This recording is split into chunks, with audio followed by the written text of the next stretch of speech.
1 in 4 women will be affected by domestic violence, and 2 women, at least 2 women, die every week at the hands of their partners or their former partners.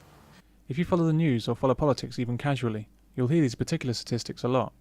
2 women a week die from domestic violence. 1 in 4 women will experience it in their lifetimes. They sound awful, terrible, all the more so because they exist in a vacuum. The figures are presented to you all by themselves. This way they have a greater impact. 80 men kill themselves every week, but you never hear that. Something like 5 or 6 children are killed on the roads every week, but we don't hear that.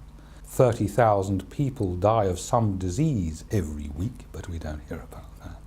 We hear constantly about these 2 women every week who are killed in domestic violence incidents, and which just goes to show how selfish and how powerful is the feminist lobby, that they are only concerned about this very small number of women who are killed every week by domestic violence.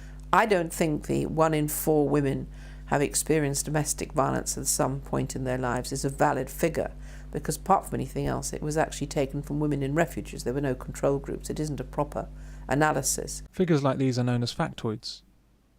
Norman Mailer described a factoid as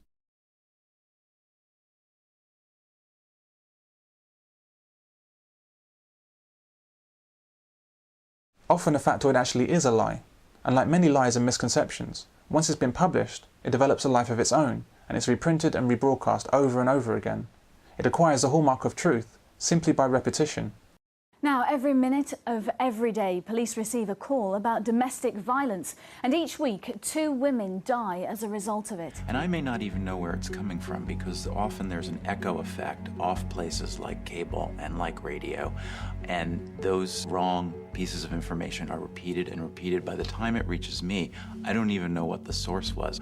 What they learn about the candidates will be what the media shows them or tells them, decides not to show, not to tell. For example,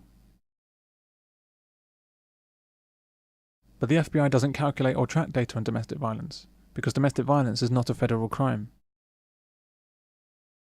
But did you realise that violence includes such things as a raised voice or a slammed door? Very often, simply saying a thing has power to influence others. It need not have any basis in fact, but saying it effectively makes it real. This is why such a great deal is said about domestic violence by so many agencies and people. There are frantic and ongoing efforts to simply say as much as possible about it, in a huge effort to create truth out of thin air.